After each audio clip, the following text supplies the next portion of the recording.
Hello everyone, welcome to another video.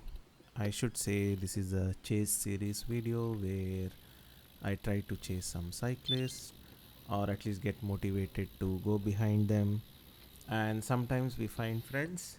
And today was one of the case where I found a very friendly guy who was cycling on his Foldie and he was going pretty well. So yeah, it was impressive actually, because we think owning a good bike or a road bike makes us faster. It's not the case. So if some are feeling demotivated seeing others ride very of these nice bikes, carbon bikes, I would say it's not needed. If you want to go fast, you just need to be fit, have a decent bike, that should be good enough. Of course, if buying a new bike or bike makes you out, that's still okay, but don't be hung up too much on those things. So this journey, I'm starting back from the Changi village to ECP. I just had some 100 plus. I reached the 7-Eleven 100 plus.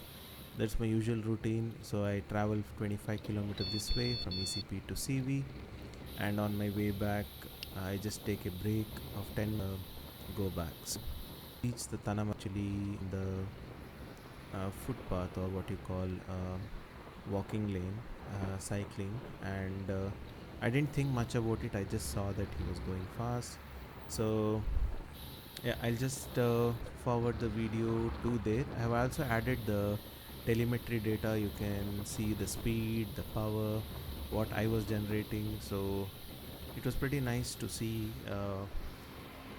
someone giving company to you when you go on a ride. So yeah, feel free and have some popcorn and enjoy the video. I'll just forward it to the point where I add the telemetry data. So enjoy. So here you can see on the left the person cycling. So yeah, so nice to meet you, bro. Sorry I didn't catch your name. We just said hi, we were going about it, we were both enjoying our company. So yeah, let's move to the telemetry data now.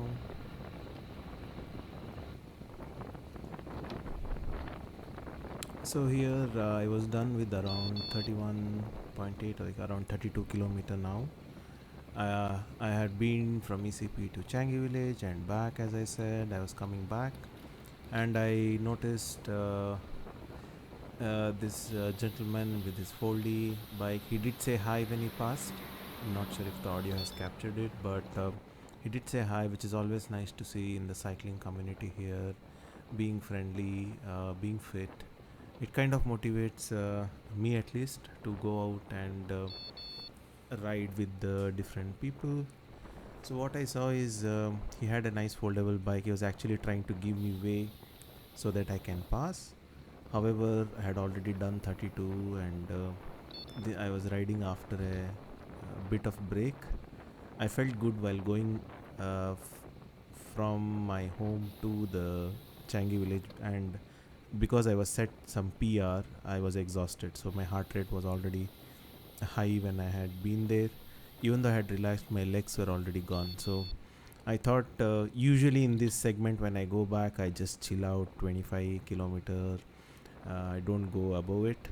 But seeing someone motivated and going ahead, it just drove me in a way to say, you know what, let me just try to keep up with him. So if you see, my power is going at 260 watts. I'm just trying to I don't want to go this speed, but I'm already tired. But I thought you know maybe it will kind of motivate him as well to go, because usually that I have seen both of these effects, because I also came from a very basic bike, Rock Rider ST100. You can check out some of the video in my channel, and I have done around the island trips. I should say around the island ride with those, and I felt exhausted. It felt great. That's the main reason I was motivated to buy another road bike, because I wanted to go a bit faster, so that I consume a bit less time, come back home early, spend some time with family, kids. Um, So yeah, I was actually motivated with this gentleman going with this Foldie, and it's not like I don't want to say negatively, but it was not like a Brompton or a very expensive Foldie. I did speak to him at a later point during this ride, and he, because from his bottom bracket I could hear a creaking noise coming, so I was just chatting, just a general chat, to ask him what happened. He told he had just had this bike, basic bike which he's riding. So if you see, right, he's already doing I think 33, 34 speed. So I always usually wonder, like, I want to compare my fitness with others. It's nothing nothing personal as such. It's just that I want to see where I stand with my age, with my body weight, against somebody else, because I've been riding regularly. When I say regularly, at least this year, 1500 kilometer. It's not much, but whatever time I could come up with, I tried to do it. So I could see the person actually speeding up quite high. So I thought, okay, if I lose him, then it may not be fun. Let me just try to put some power down. So you can see that I had to increase my speed, and I was impressed because even if I'm doing 35, I think he's already doing 40 kilometer or something. So I was like, okay, let's see how far this takes me. You can already see my heart rate going up. It's around 178. My RPM, my speed, my power, everything is high. My body says not to do it. I'm tired. I rather maintain 28, 25, 28 average, and just not even average, 25, 28 speed, and try to be consistent with it. But I thought, what the heck? Let's see how far I can keep up. So this is where I try to chase in a way that just try to hang in there and see how others do, and whether these cycles, whether this Di2, whether these upgrades, do they matter. I feel end of the day it's just marginal gains, you can say.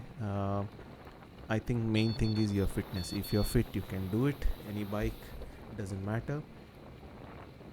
So you can see you're already around 32 average.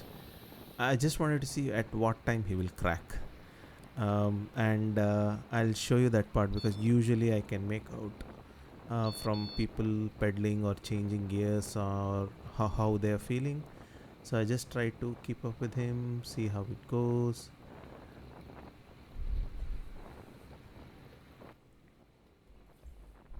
So if you see here, he is actually bending down a bit, trying to be aero, and his hands, he's looking at his speed, his hands. Yeah, he cracked. So basically, what cracking means is, I think. So if you remember, our we started together around 31 kilometer mark. So it's around 5.5 kilometers. So after 5.5, I think because he never stopped pedaling for 5.5 kilometer.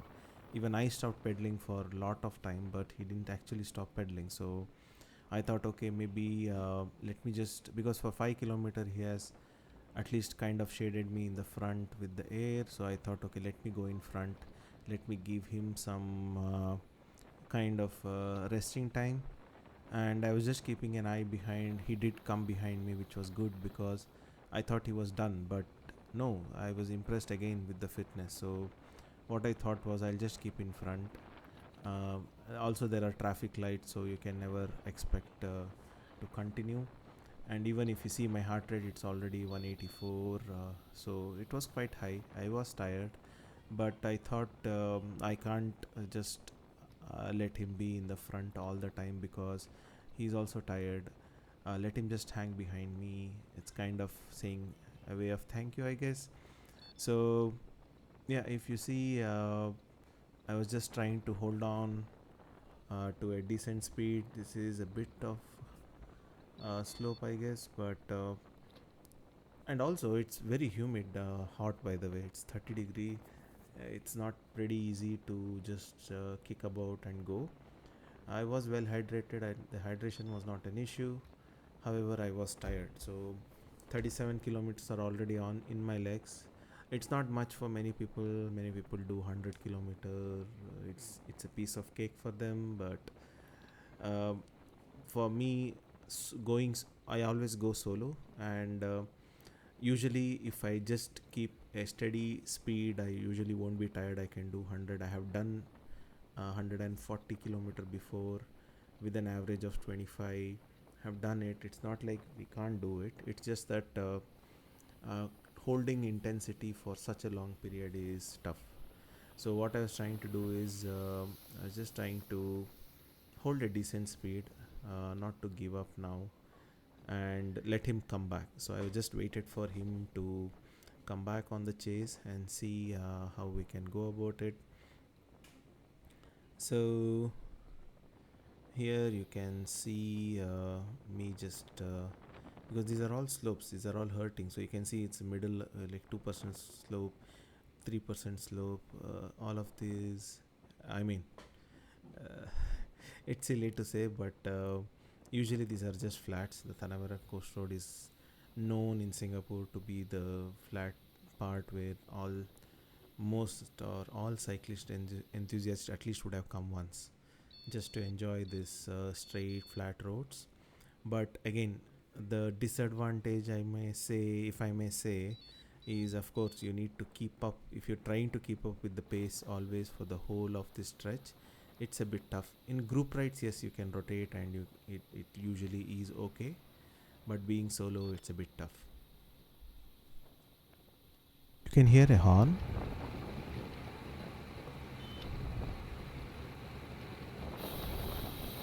So basically, I thought, okay, somebody is sounding horn. Who could it be?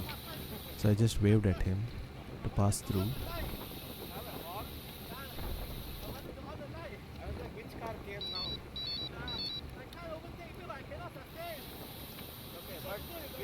With this bike, you're doing amazing. Just the last leg, come on. I know. So he just told that no, he pressed the wrong button. He's trying to switch on the light, but he pressed this button. So yeah, I mean, he did catch up, which was very nice. We just talked a bit and told let's go. We have the finishing line now, so let's go about it and finish it off. But yeah, unfortunately, we hit the traffic lights. So this was the last part. I was almost done. I didn't have any much energy, so I thought, okay, time to get one more PR. So this is the last canal segment or something it's called. I'll try to put up an image of what I achieved. So I couldn't crack it before, but usually when going out with the friends, I guess that's the advantage. I was just read up and ready to go. I just shifted down once I got to a decent power and I put it in. So if you can see 570 watt, I thought, okay, let me go 39, 40, whatever I had energy. I started off with 160, 150 or 160 heart rate, but it already shot up to 190, and I was like 42, 40, let's go. I was just trying to motivate him, but he was easily able to keep up, which was very nice, which kind of motivated me also to go fast. So I hit 44 and I was done. I reached 196 heart rate and I thought 197 now, and I thought, okay, let me not push it more. I could go, I reached around 199, 200 as well, but I didn't want to take it there. Didn't want to risk it because already traffic light was there, and the gentleman was trying to take a U-turn and go back to Changi village. So yeah, this is what having someone motivate you does. So that's why if you go to group ride, you're very lucky. But I usually can't make up time for group rides. I usually try to go solo so that I can have my own time, at least get a good workout in. So hope you enjoyed this kind of video. Please do like, share, subscribe. Cheers, keep watching.